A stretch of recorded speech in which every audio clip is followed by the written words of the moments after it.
ॐ गं गणपतये नमः। ॐ ऐं સરસ્વત્યે નમઃ. આગળ આપણે જોયું કે જે ભગવાનની ઉપાસના કરે છે તેને અસીમ ફળની પ્રાપ્તિ થાય છે. તેના યોગક્ષેમની જવાબદારીનું વહન સ્વયં ભગવાન કરે છે.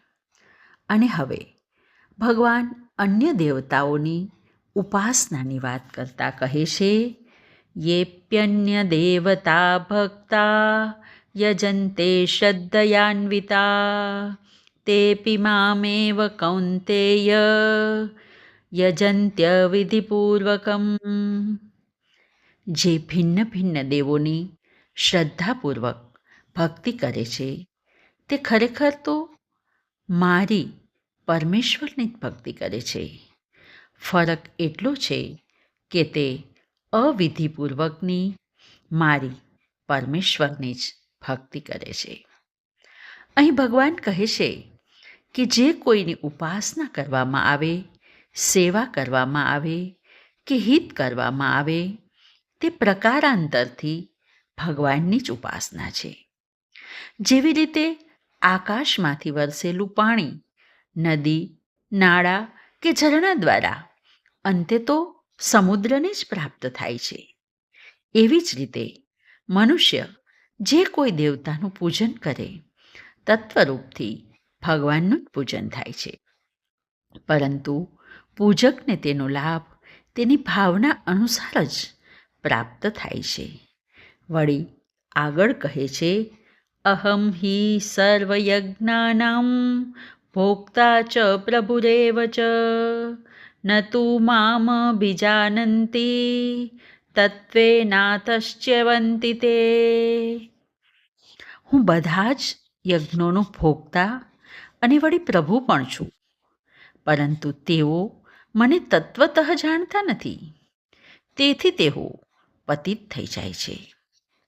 આગળ 23મા શ્લોકમાં બતાવ્યું કે જે અન્ય દેવતાઓની આરાધના કરે છે તે મારી જ આરાધના કરે છે. આ જ બાબતને વધુ દ્રઢ કરતાં ભગવાન કહે છે કે બધા પ્રકારના યજ્ઞો અને ઉપાસનાઓનો ભોગતા હું જ છું, અને એવી જ રીતે સઘળા સંસારનો માલિક પણ હું જ છું. કારણ કે પોતાની પ્રસન્નતાને માટે જ મેં પોતાનામાંથી આ સઘળી સૃષ્ટિની રચના કરી છે. તેથી તેમનો માલિક હું છું. જે આ નથી સમજી શકતા તે તત્વતઃ ભગવાનને જાણતા નથી.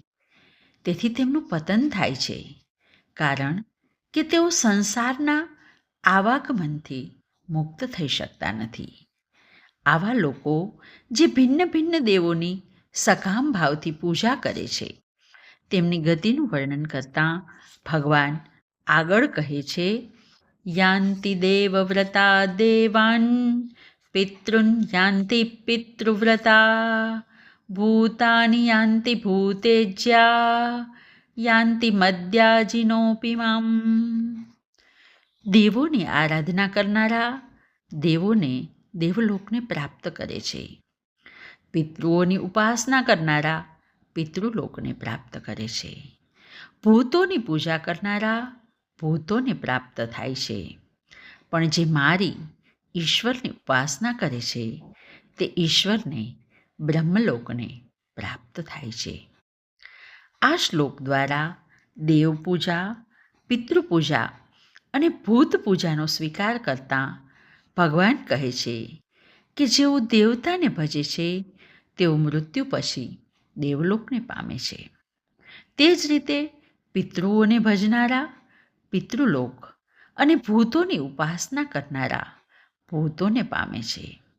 અને જેઓ અનન્ય ભાવથી કોઈ પણ રીતે મારું ભજન, પૂજન અને ચિંતન કરે છે તેઓ નિશ્ચય રૂપે મને જ પ્રાપ્ત થાય છે.